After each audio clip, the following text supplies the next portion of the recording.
Huwag kang mag-toothbrush pag bagong kain ka. Oh, bakit ganyan na naman ang sinasabi ni Doc Nan? Di ba sabi ng mga doktor, kailangan mag-toothbrush pagkatapos kumain. Okay, pakinggan pong mabuti.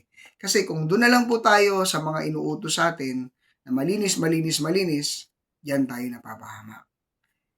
Kasi ganito po ang totoo. Nakita nyo noong unang panahon, wala naman nagtutoothbrush halos. O walang toothbrush noon. Pero di ba ang gaganda ng mga ngipin ng tao at yung iba nga, kinamamatayan na buo pa yung ngipin. Bakit ngayon? Ang hihiling mag-toothbrush ng tao, ang daling masira yung mga ngipin. Simple lang po ang explanation.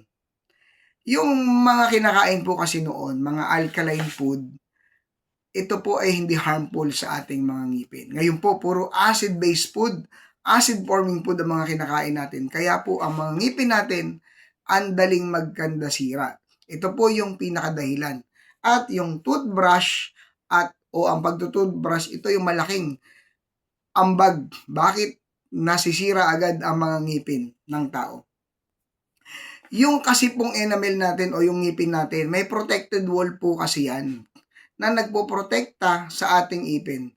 Sa tuwing tayo ay kumakain ng mga acid-forming food or mga acidic food at yung matatapang pa, no? Yung mga sugar, mga artificial sugar, cake, ice cream, yan yung mga artificial sweet na yan, yung mga juice na mga sobrang tatamis, yan po yung mga pag kinakain natin at yung mga kung ano-ano mga nilutong pagkain, yan po yung nagpapalambot ng temporary sa ating enamel. O yung, dun sa protected layer ng ngipin natin o ng enamel natin. Kapag nag-toothbrush tayo, yung wall na yan or yung nagpapatibay at nagpoprotekta sa ngipin natin, naaano po natin yan, na natutunaw, nag-e-erosion, okay? Nalulusaw. So wala na yung protection mo, nasisira. Kaya ang daling masira ng ngipin natin.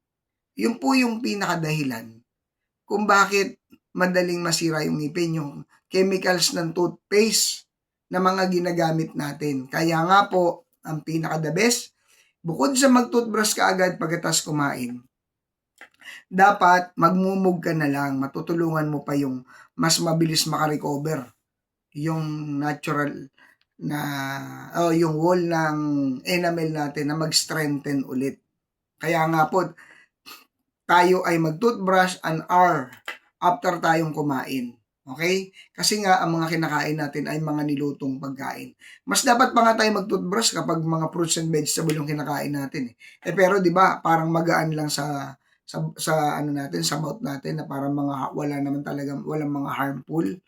Di ba? Kasi nga, alkaline food yun. Tandaan po natin ha, lahat ng mga hilaw, yan ay mga alkaline food at lahat ng mga niluto, at dumaan sa process, yan ang acid food.